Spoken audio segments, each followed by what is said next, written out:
शिलाएं लेकर के जा रहे हैं। एक गिलहरी अपने शरीर में समुद्र किनारे की रेती फंसा करके ले जाती और पत्थरों के बीच जाकर शरीर को फड़फड़ा करके फिर आ जाती। उसका यही काम था। बंदर जितने पत्थर डालते वो गिलहरी अपने शरीर में पहले लौटती, जितनी रेती शरीर में फंस जाती वो जाकर पत्थरों के ऊपर जहां पुल बना रहे थे उनके ऊपर जाकर शरीर पर फड़फड़ा कर आ जाती। हनुमान जी ने देखा एक गिलहरी एक तरफ हो जाओ, किसी बंदर के पांव के नीचे आ जाओगी मर जाओगी, भागो यहां से, या मत बीच बीच में हुदक फुदक करो। गिलहरी हनुमान जी को सुनकर दोनों हाथ ऐसे करके खड़ी हो गई, ऐसे हाथ कर ली उसने, मानो कह रही हो क्या आप भर राम जी के काज में सेवा करोगे, हमारी नहीं लगेगी। हनुमान जी बोले लगेगी तो, पर तुम बीच बीच में फुदक फुदक मत करो, सेवा भी करनी तो एक आध कोने में करो, और तुम्हारी सेवा से होना भी क्या है।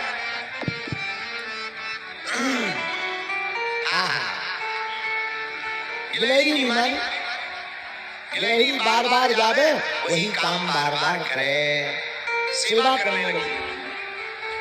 एक बार हनुमान जी, उसी समय हनुमान जी एक शिला लेकर जा रहे थे, राम राम लिख रहे थे, नीचे देखा नहीं सो हनुमान जी की दाहिने हाथ के अंगूठे से उसकी पूंछ दब गई। अब पूंछ दब गई सो घाव हो गया, तुरंत चिक चिक चिक चिक करती हुई गिलहरी दोनों हाथ जोड़कर खड़ी हो गई। हनुमान जी भड़का कर बोले देखो हमने तुम्हें पहले रोका था, मान जाओ, नहीं मानी तो देखो क्या हाल हो गया। गिलहरी कहती है हनुमान जी तुम बड़े बलवान बनते हो, हम तुम्हारी शिकायत करेंगे राम जी से, आपकी शिकायत करेंगे हम राम जी से, जाओ कर दो, आज हम आपको दंड दिलवा करके मानेंगे। गिलहरी ऐसा बोली, आपको दंड दिलवा कर मानेंगे। गिलहरी राम जी के पास गई और रोते हुए कहने लगी बताओ आपके रहते हुए हमारे ऊपर अत्याचार अन्याय हो जाए। राम जी बोले क्या हुआ। गिलहरी ने अपनी पूंछ दिखाई, देखो तुम्हारे एक भारी बड़े बंदर ने हमारी पूंछ में घाव कर दिया, अरे हम भी तो सेवा कर रहे थे। और दोनों हाथ जोड़कर राम जी के सामने गिलहरी खड़ी हो गई। राम जी को दया आ गई, राम जी ने अपने हाथ पर गिलहरी को लिया और 3 उंगलियां गिलहरी के ऊपर फेर दी। भगवान के हस्त का स्पर्श पाते ही गिलहरी का घाव ठीक हो गया और 3 उंगलियां राम जी ने जैसे ही गिलहरी के शरीर पर फेरी, सोई उंगलियों के निशान गिलहरी के शरीर पर पड़ गए। राम जी बोले तुमको कोई नहीं रोकेगा, हमने सील मोहर लगा दी है। गिलहरी बोली हम ऐसे नहीं जाएंगे, पहले वो जो बड़ा वाला बंदर है ना उसको पहले दंड दो, अगर आप सत्यवादी हो, आपके दरबार में न्याय की जीत होती है तो पहले उस बंदर को दंड दीजिए। राम जी हंसने लगे, ले लो कौन बंदर है। गिलहरी भागी भागी गई हनुमान जी के पास और दोनों हाथ ऐसे खड़े करके बोली महाराज बड़े बलवान बनते हो, बहुत होशियार बनते हो, चलो तुम्हारी राम जी की अदालत में शिकायत हो गई, अब तुमको दंड दिलवाना है, चलो हमारे साथ। हनुमान जी बड़े हंसे, गिलहरी बड़ी परेशान कर रही है। हनुमान जी बोले चलो। हनुमान जी गए, राम जी को प्रणाम किया। राम जी बोले क्या बात है हनुमान जी, और तुमने गिलहरी को परेशान क्यों किया। हनुमान जी बोले सरकार ये बीच बीच में उथल पुथल कर रही थी, हमने उसे डांटा है। राम जी बोले बताओ गिलहरी तुम क्या उथल पुथल कर रही थी। तो गिलहरी बोली सरकार ये लोग पत्थर डालकर पुल बनाए, अब केवल पत्थर रहेंगे तो आपके चरण बड़े कोमल हैं, आपके चरण में चोट लग जाएगी, तो हम उन पत्थरों के बीच में जो गैप होता है, जगह होती, उस जगह में रेती भर रहे ताकि आपके चरण न लगे, आपके चरणों में चोट न लगे। आहा, हनुमान जी ये बात सुनकर गदगद हो गए, आंखों से अश्रुपात हनुमान जी के होने लगा। बोले भाई गिलहरी, हो तुम बड़ी बुद्धिमान। गिलहरी बोली राम जी, तभी तो हम कह रहे ये बड़े बड़े बंदरों में बुद्धि तो बिल्कुल ही नहीं है, नाम की बुद्धि नहीं है, बंदर भर बड़े बड़े हैं। हनुमान जी बड़े हंसने लगे, बड़ी विचित्र है।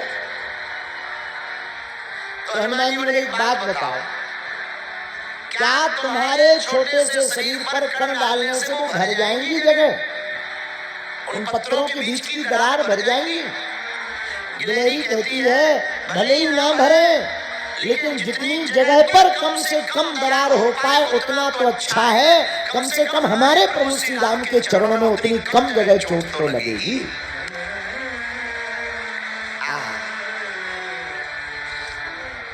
महाराज इस बंदर को दंड दीजिए, राम जी से बोलिए। राम जी बोले हाँ भाई हनुमान जी, तुम दंड पाने को तैयार हो? हनुमान जी बोले सरकार, आप जो आज्ञा दो हमें वो स्वीकार है। और मन ही मन मुस्कुराने लगे हनुमान जी। तो राम जी गिलहरी से बोले तुम ही बताओ क्या दंड दे रहे हनुमान जी को? महाराज इन्होंने हमारी पूंछ पर लात मारी, अंगूठा लगी, हमारी पूंछ में घाव हो गया, वो तो बड़ी कृपा है कि आपने ठीक कर दी। हम आपको भी कहते हैं कि आप सरकार हैं और इनके सिर पर एक जोर से लात मार दीजिए। हनुमान जी खुश हो गए। हनुमान जी बोले धन्य हो गिलहरी। बोले क्यों? अरे बोले इसी बहाने से ही, शिकायत के बहाने से ही आज तक सरकार का हाथ हमारे माथ पर रहा, आज हमारे सरकार की लात हमारे माथ पर रहेगी। सिर झुकाकर हनुमान जी बैठे, आंखों से आंसू बहने लगे। राम जी ने चरण का प्रहार किया। गिलहरी अब तुम खुश हो? सोई चिकचिकाती हुई दोनों हाथ कर दो। अब हम बहुत खुश हैं। पूंछ बढ़िया हिलाकर आंखों से हनुमान जी रो रहे, अब पूंछ हिलाकर चिकचिकाती हुई दोनों हाथ ऐसे करके हनुमान जी तरफ देख करके बोली देखो अब हुआ ना दर्द, हमको बड़े परेशान कर रहे थे, हमारी पूंछ पर तुमने लात रखी थी, अब देखो तुमको भी लात लगी, हो अब हुआ ना दर्द? रो रहे हो ना, आंखों से देखो आंसू निकल आए। हनुमान जी कहते हैं गिलहरी आंखों से आंसू इसलिए नहीं निकले, प्रभु श्री राम जी ने पाद का प्रहार किया, अपितु हमारी आंखों से आंसू इसलिए निकले कि हम इतने बड़े होकर के भी इतनी बुद्धि नहीं लगा पाए कि राम जी के चरणों में चोट लगेगी या घाव बनेगा या दर्द होगा। धन्य है गिलहरी जिसे ये भाव तक है कि प्रभु श्री राम के चरणों में चोट न लग जाए। महाराज जी कथा पूरी बड़ी अद्भुत। राम जी ने फिर भी हनुमान जी को नहीं छोड़ा। हनुमान जी, राम जी बोले सुनो हनुमान जी, गिलहरी के पूंछ में तुम्हारे कारण घाव बना, तो हम भी तुमको दंड देते हैं कि जाओ तुम्हारी एक बार पूंछ कट जाएगी।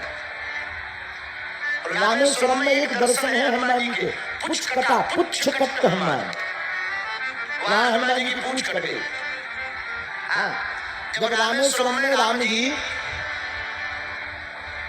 शंकर जी की स्थापना कर रहे थे शिवलिंग की, तो हनुमान जी से कहा कि जाओ शिवलिंग लेकर आओ कैलाश पर्वत से। हनुमान जी को आने में देर हो गई, तो राम माता जानकी जी ने रेती से